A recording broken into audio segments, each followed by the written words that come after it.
Hello and welcome to another session of weekly analysis of current events.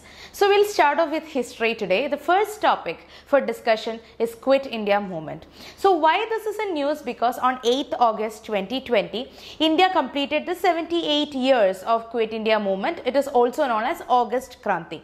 So taking inspirations from Quit India movement, the Prime Minister gave a call for revival of its spirit of the complete movement. How? By coining a new slogan, Karenge or Karake Rahenge. That is a slogan by Prime Minister on the commemoration of Quit India movement. So this will be in place of Gandhi's slogan Karo Ya Maro, that is do or die. So the aim of this slogan is to achieve the goal of building a new India by 2022.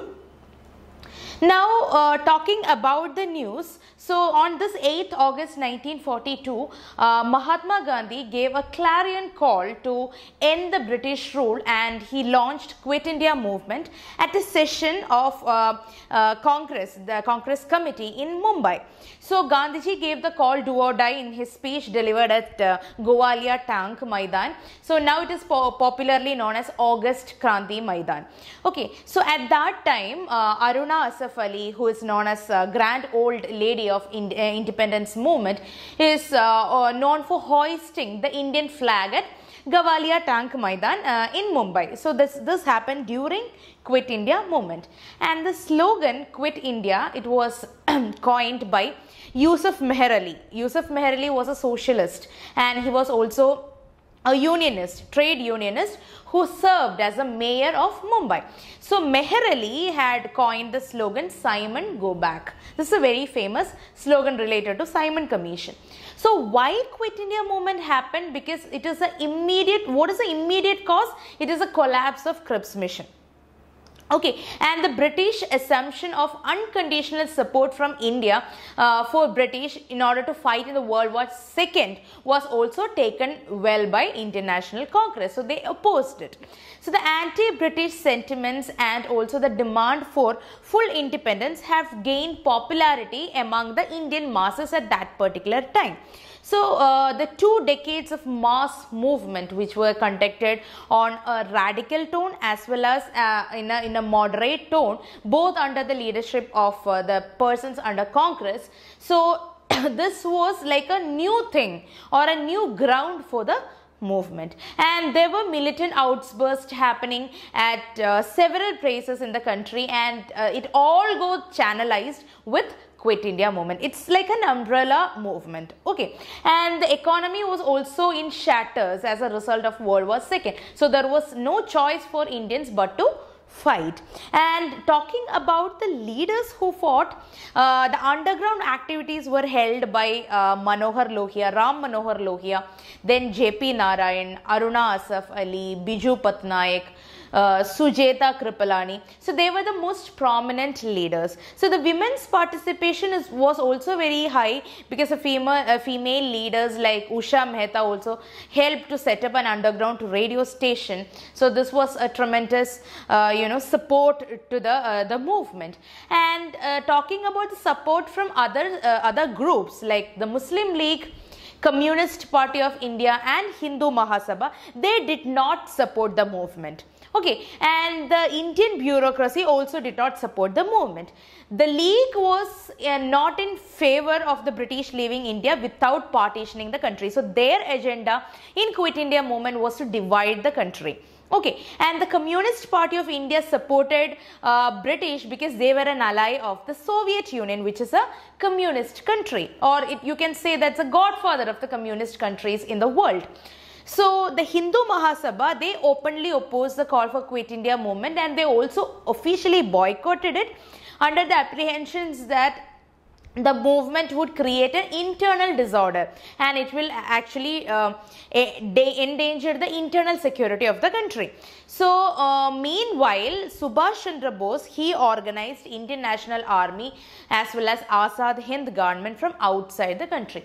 So along with that, C. Rajagopalachari also was not in favor of complete independence, so he resigned from INC. Okay, so these are the major facts that is in and around Quit India movement. Now we'll come to the next topic, that is geography. From geography we are discussing sunspots. So this is a news because a massive sunspot group namely AR2770, it was detected recently and it has emitted minor space flares. That is how it was detected. So these flares have not caused any major impact on Earth. However, these had led to minor waves of ionization to ripple through the Earth's upper atmosphere. Okay, so what is the sunspot we are talking about? It is areas that appear dark on the sun, basically the dark areas of the sun's photosphere. Okay, so some are very large, some are very short. So large sunspot are around a size of around 50,000 kilometer in diameter. Okay, so they appear dark because they are cooler than other part of the sun's surface. However, the temperature of a sunspot is still very hot. It is around 6,500 degrees Fahrenheit. And photosphere, where the sunspots can be seen, this photosphere is a visible surface of the sun from which is emitted most of the sun's light, and whichever light is coming to the earth is also coming from the photosphere. Okay, and they are relatively cool because they form at the areas where the magnetic fields are particularly strong. So these magnetic fields are so strong that they keep some of the heat coming from the sun from reaching the surface. Okay, and the magnetic field we are talking about in such areas is about 2,500 times stronger than that of Earth's. Understanding? So they typically consist of a dark region, and dark region is called as umbra, and it is surrounded by a lighter region, it is called as penumbra. Okay, and every solar cycle the number of sunspot increases or decreases. Okay, so the current solar cycle, it started in 2008. So what is solar flare? It is the magnetic field lines near the sunspot, and this can cause a sudden explosion of energy, these particular sunspots, and that particular explosion of energy is called as solar flare. And the solar flare's explosion energy can be equivalent to a trillion little toy bomb atomic bombs that was dropped on Hiroshima and Nagasaki in 1945. That huge it is.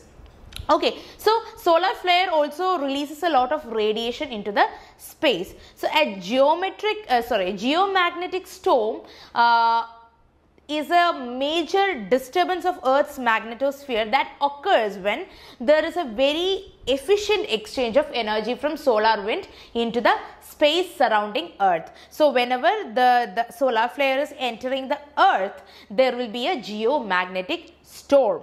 Okay, and that's all you have to know about solar flares.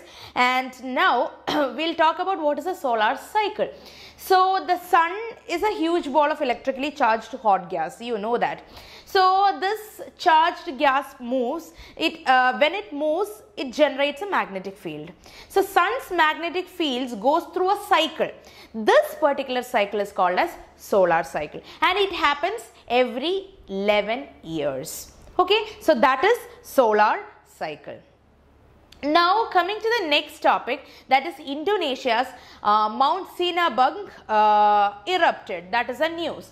So recently Mount Sinabang is a active volcano. It is in Sumatra island of Indonesia. So it erupted, and it is located in the Karo Regency. Karo Regency is in North Sumatra. Okay, so this is one among the 130 active volcanoes that can be found in Indonesia, and it is very vulnerable because it is in the location of Pacific's Ring of Fire, and the volcano was dormant for around 400 years before exploding in 2010. Then it again exploded in 2014 and again in 2016. Now in 2020 it is again exploding. Okay, so the Ring of Fire I mentioned, it is actually a circum-Pacific belt, or it can be called as a path along the Pacific Ocean, which has many active volcanoes and where the earthquake is a frequent affair.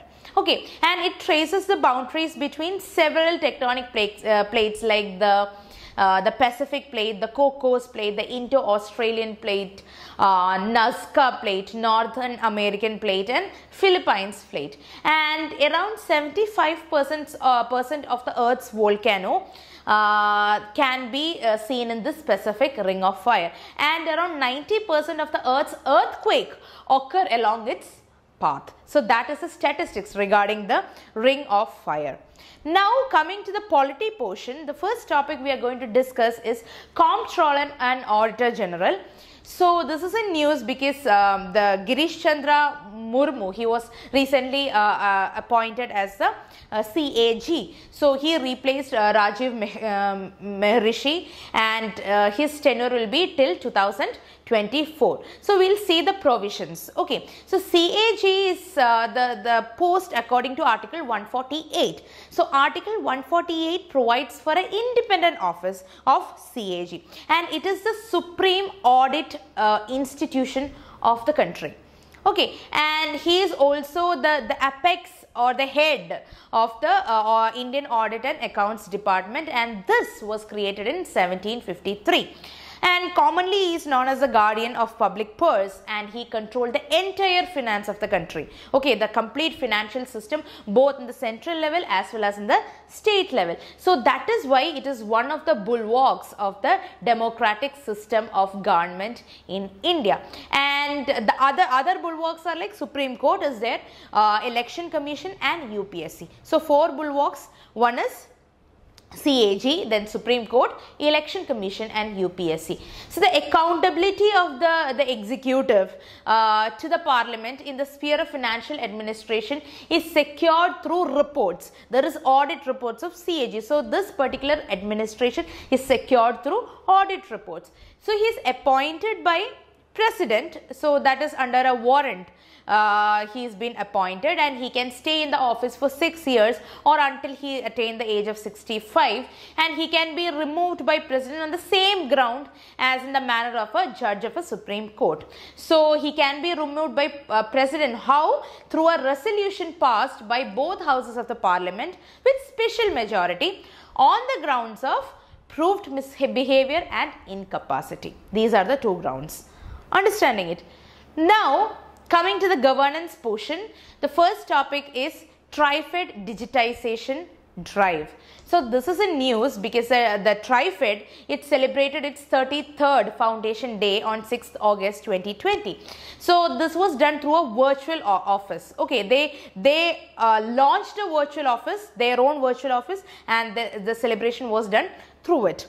And talking about Trifed, it came into existence in 1987, and it's a nodal agency coming under the Ministry of Tribal Affairs, and it is also registered under the Multi-State Cooperative Societies Act of 1984. And where is the headquarters? It is in New Delhi. And what is the primary aim? The primary aim is to uplift the tribal people. How? They have to concentrate on the socio-economic development of tribal people and the promotion of the economic welfare, empowerment, and they have to use all the knowledge, tool, and information, and in order to make it succeed, they have to bring more capacity building as well. So it mainly undertakes 2 functions, which are minor forest produce development and the retail marketing and development. These are the 2 areas where they collaborate. And it started the procurement and marketing of the tribal art and craft through Tribal India. That's an outlet. It's a retail outlet called as Tribes India, and it started in New Delhi. Okay. And another thing regarding this Trifed is that they organized One Dhan internship program, that is to enhance the output of the One Dhan Yojana. Right, and they also launched a transformational tech for tribes program in partnership with INIs, that's Institutes of National Importance, in order to bring about more tribal entrepreneurships. Okay, and another scheme of them was Tri-Food scheme. It's a joint initiative of the Food Processing Industry Ministry as well as the Tribal Affairs Ministry. It promotes value addition to the minor food produce, which is being collected by Trifed. And there is also marketing mechanism through minimum support price for many minor forest produce.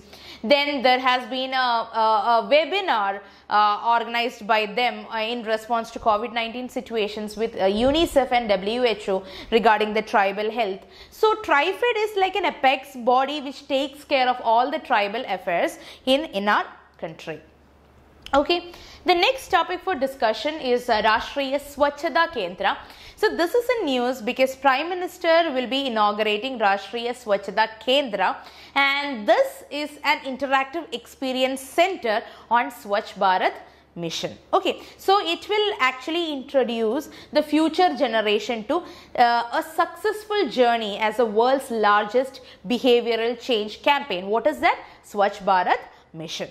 Fine. So it will actually give you an idea or showcase the core elements of the mission and whatever has been done and achieved during this Swachh Bharat mission program. It is basically showing the transition from Satyagraha to Swachhagraha. Okay, and it will give you information, awareness, education on sanitation and related aspects.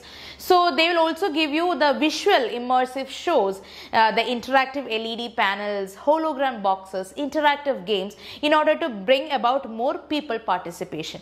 And it was first announced on the occasion of the centenary celebration of Mahatma Gandhi's Champaran Satyagraha, and now it has been launched officially. Now we'll talk about Swachh Bharat mission. It is a clean India mission. The country is going for sanitation campaign and it was launched in 2014.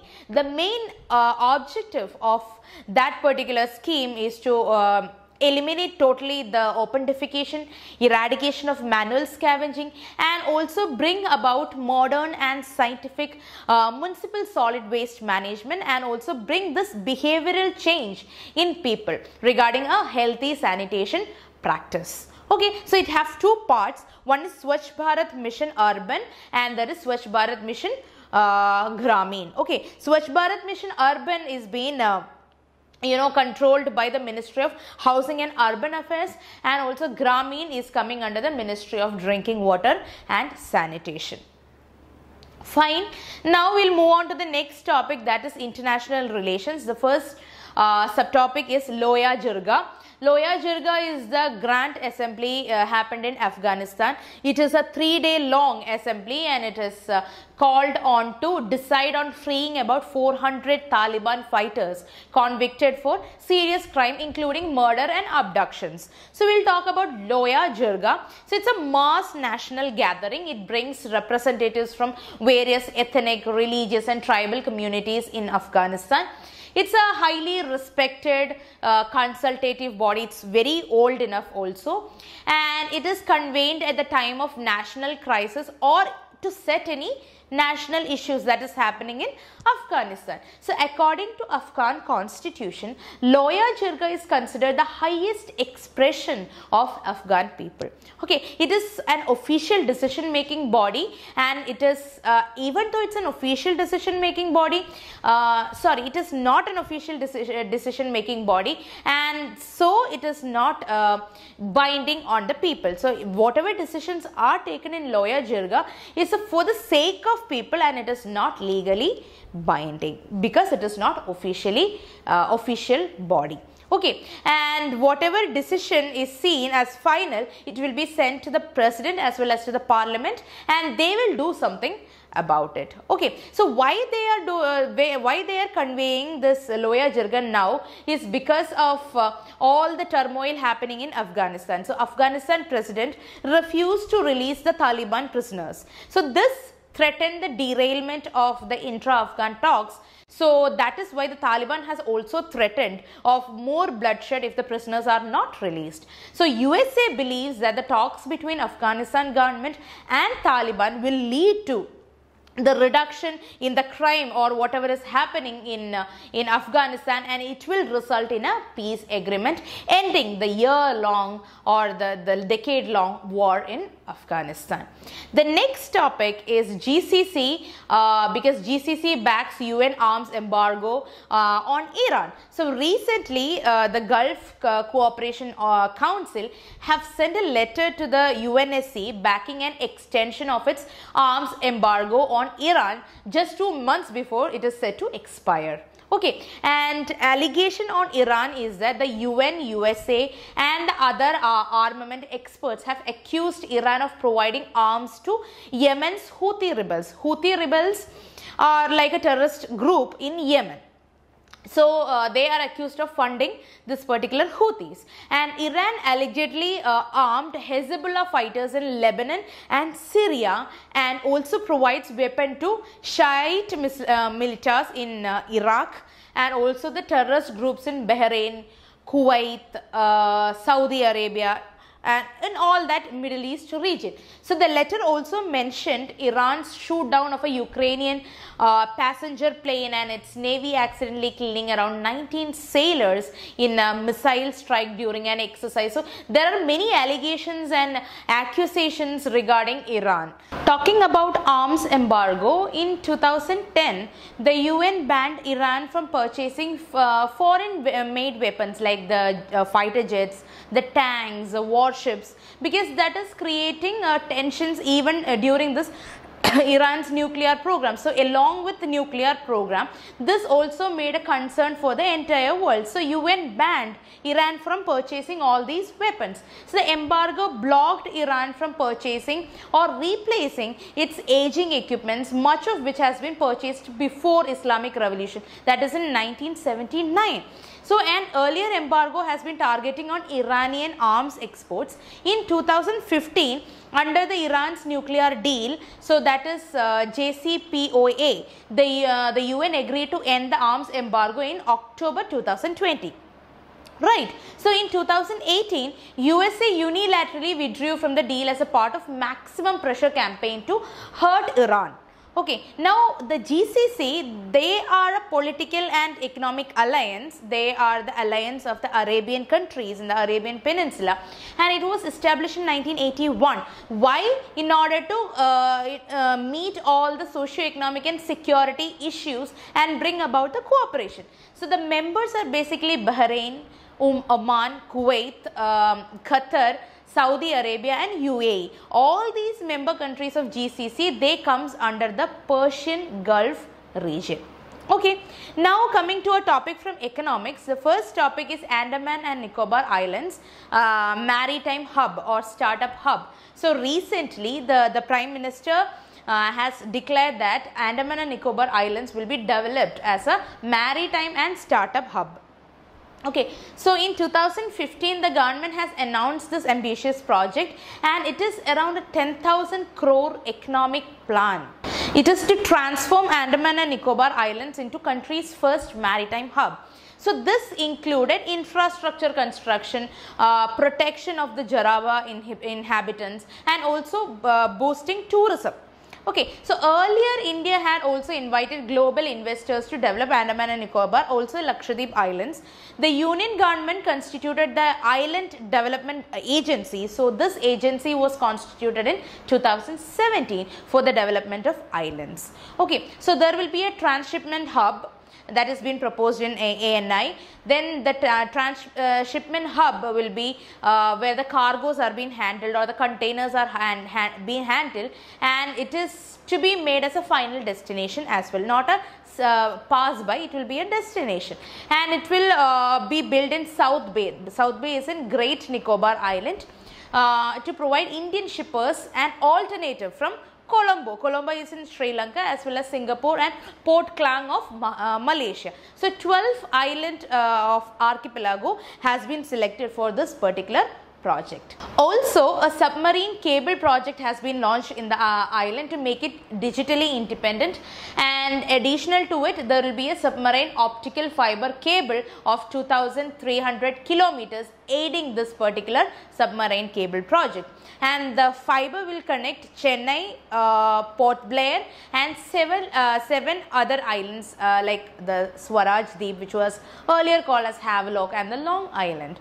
And the connectivity, it has been funded by center through many undertakings under the Ministry of Communication, and it has been executed by Bharat Sanchar Nigam Limited BSNL and the Telecommunication Consultants India Limited, that is TCIL. And in addition, Port Blair Airport is also going to be expanded, and some islands will be connected with seaplanes as well.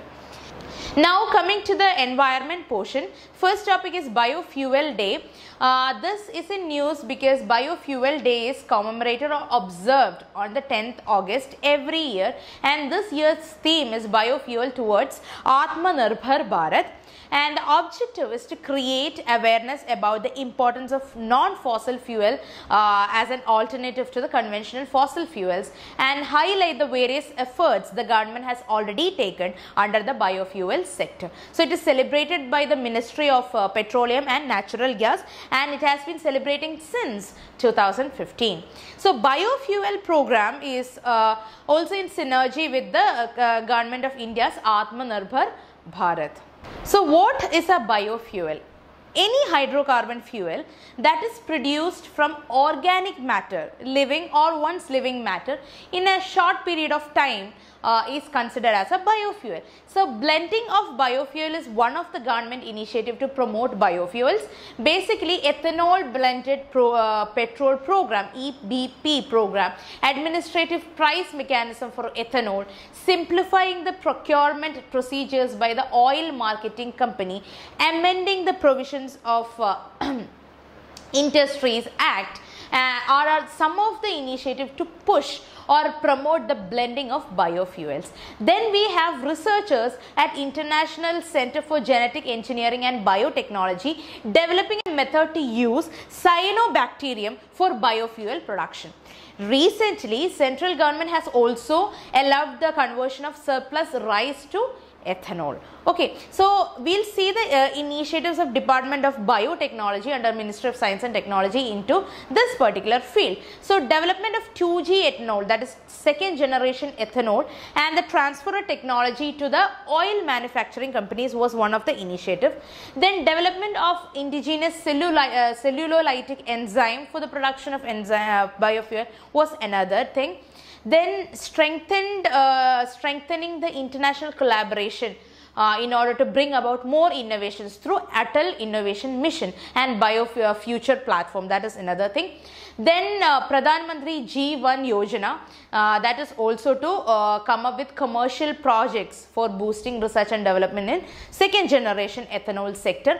Then we have Gobar. Gobar is galvanizing organic bio-agro resources, Gobar Dhan scheme. So this was in 2018. It also focuses on managing and converting the cattle dung and the solid waste in the farm into biofuel, and this was launched under the Swachh Bharat Gramin. Okay, and another initiative of the Science and Technology Department, or sorry, the Biotechnology Department, is RUCO, that is repurpose used cooking oil. So it was also launched by the FSSAI, and it aims for bringing about an ecosystem that will enable conversion of the used cooking oil into biodiesel. Now we'll see what is a national policy on biofuel. It is categorizing the biofuels as basic fuels and advanced biofuels. Basic is the first generation bioethanol and biodiesel, but advanced biofuel will be the second generation 2G ethanol and the municipal solid waste MSW to drop-in fuels, and also the third generation biofuels, bio-CNG, etc. Okay, now coming to the science and technology portion, the topic we are going to discuss is Russian COVID vaccine, that is Sputnik V. So Russia became the first country to officially register a COVID-19 vaccine, and it has also declared it ready for use. So the vaccine has been called Sputnik V. It is the first artificial Earth satellite launched by Soviet Union, that is in order to commemorate that name. So it is the first COVID-19 vaccine to be approved. However, China vaccine have been cleared for limited use before this. It is an adenovirus vector vaccine provided to be administered only on the soldiers of People's Liberation Army. That is why Russia became the first country to launch it officially. So the Russian vaccine has outrun other COVID-19 vaccine like the Oxford, AstraZeneca and Moderna and this Pfizer, which are still in the trials. So India's Covaxin has been approved for the human clinical trial as well. Another Indian vaccine, Zycov-D, have entered the phase 1 and 2 of the clinical trial. This vaccine have been developed by Moscow's Gamaleya Institute in collaboration with Russian's Defense Ministry, and the vaccine is based on the DNA of SARS-CoV-2 type adenovirus. That's a common cold virus. So the vaccine uses the weakened virus to deliver small parts of a pathogen, and it stimulates an immune response. So the vaccine is administered in 2 doses consisting of 2 types of human adeno, each carrying an S antigen as well as S antigen of a new coronavirus, which enters and produce an immune response. Okay, so this is basically a DNA based system. And the Russian officials have said that the large scale production of the vaccine will start in September, and the mass vaccination may begin early as October.